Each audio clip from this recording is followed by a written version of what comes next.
South Africa's DNA backlog at forensic science laboratories is a huge hurdle for those who want justice for victims of sexual offences like rape. But the police minister says there has been a significant reduction. We have cut that to 71. January we expect to deal with the backlog. However, not everyone is convinced. DNA for Africa says the numbers are confusing. Is this the ring fence number they're referring to, or is this the entire number of the backlog? Getting to a 0 point in January, is that only in respect of the ring fence figure?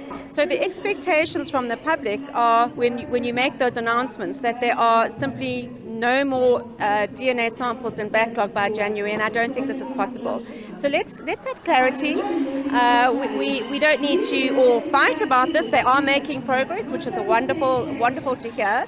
But maybe we have a dashboard like we did with COVID, where they actually separate the different figures from the entire backlog. Regarding the demand for a breakdown of the numbers linked to GBV, Cele is not specific, but says some of the concluded DNA results have already helped with several court cases. About 15,900 of them have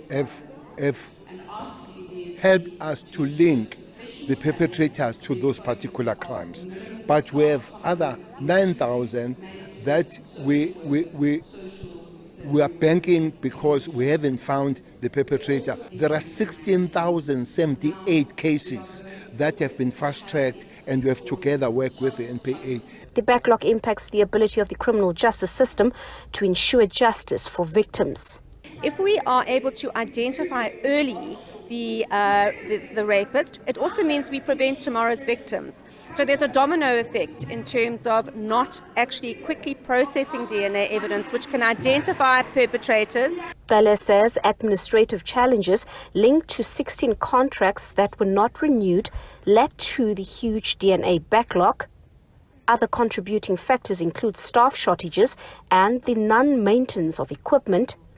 To address this, contracts will be renewed 6 months in advance.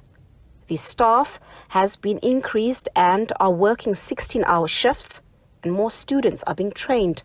We have employed 200 new BSc students who are on training that will be unleashed in these laboratories. Come February, the new laboratory will be finished in Gqeberha, and that laboratory will take all the pressure that Eastern Cape sends to Western Cape.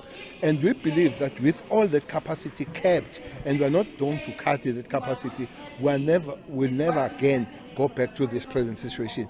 We need to enter into more public-private partnerships to increase the capacity, because that's really where the backlog is stuck.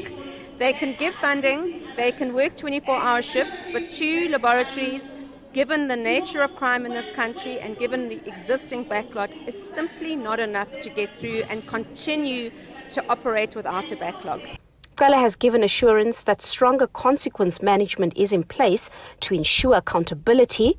Meanwhile, experts and activists also demand the inclusion of DNA results in the quarterly crime stats.